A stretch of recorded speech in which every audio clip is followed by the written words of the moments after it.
బడ్జెట్లో విద్యారంగానికి 15% నిధులు కేటాయించాలి. ఇది రాహుల్ గాంధీతో సామాజిక సంస్థలు చేసుకున్నటువంటి ఒప్పందం. అట్లయితేనే మీ ప్రభుత్వానికి మేము మద్దతు ఇస్తామని ఆ రోజు చెప్పాం. విద్యారంగానికి, వైద్య రంగానికి మీరు బడ్జెట్లో కొనసాగింపు చేస్తేనే మీకు మేము మద్దతు ఇస్తామని చెప్పాము. మరి ఈరోజు ప్రభుత్వంలోకి వచ్చిన ఈ అధికార పార్టీ మరి ఈరోజు రేపు ప్రవేశపెట్టే బడ్జెట్లో 15% నిధులను కేటాయించాలి. ఇదే మా విద్యార్థి డిమాండ్. రేపటి బడ్జెట్లో విద్యారంగానికి 15% నిధులను వెంటనే కేటాయించాలి. రేపటి బడ్జెట్లో విద్యారంగానికి 15% నిధులను వెంటనే కేటాయించాలి. రేపటి బడ్జెట్లో విద్యారంగానికి 15% నిధులను వెంటనే కేటాయించాలి. ఒకవేళ అలా జరిగినట్లయితే మరి రాష్ట్ర ప్రభుత్వం ఒక్కొక్క నియోజకవర్గంలో 200 కోట్ల రూపాయలు పెట్టి మరి ఎవరి కొరకు స్కూల్ కడుతుందని అడుగుతున్నాం.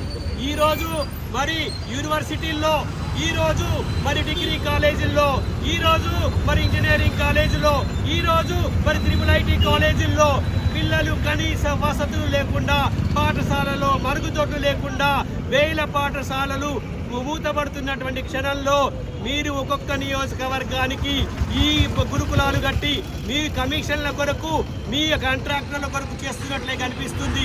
విద్యారంగానికి 15% నిధులను కేటాయించాలి. అందులో ప్రతి పాఠశాల కూడా మరి నిధులు అందాలి. పాఠశాలలో పారిశుద్ధ్యం ఉండాలి.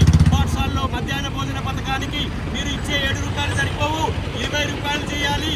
పాఠశాలలో మరి అందరికీ అన్ని వసతులు కల్పించి మరి ఆడపిల్లలకు టాయిలెట్స్ అన్ని పాఠశాలలో ఉన్నప్పుడు మాత్రమే విద్యారంగానికి మీరు చేసినట్లయితుంది. కానీ ఒక నియోజకవర్గాల్లో ఏదో బిల్డింగ్లు గట్టి చేస్తామంటే నిధులు కేటాయించినట్టు కాదు. విద్యారంగానికి రేపటి బడ్జెట్లో 15% నిధులను రేపటి బడ్జెట్లో విద్యారంగానికి 15% నిధులను కేటాయించాలి. మరి ఈ విద్యా మహోద్యమం సాదిక్ ఫౌండేషన్ జరుగుతుంది. ఇది ఉధృతమై మహోద్యమమై మరి ప్రజలు, విద్యార్థులందరూ కలిసి ఒకవేళ రేపు కనుక బడ్జెట్లో మీరు ఇవ్వకపోతే మిమ్మల్ని దించేసి గ్రామాన ప్రజలకు తెలియజెప్పి విద్య పట్ల వీళ్ళకు లేదు అనే విషయం చెప్పడం జరుగుతుంది. కాబట్టి ఖబర్దార్, రేపు కనుక మీరు విద్యా బడ్జెట్లో 15% నిధులు కేటాయించకపోతే ఈ విద్యా మహోద్యమం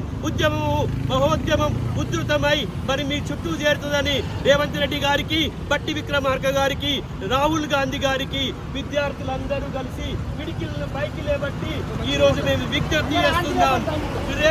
రేపటి బడ్జెట్లో విద్యారంగానికి 15% నిధులను, రేపటి బడ్జెట్లో విద్యారంగానికి 15% నిధులను, రేపటి బడ్జెట్లో విద్యారంగానికి 15% నిధులను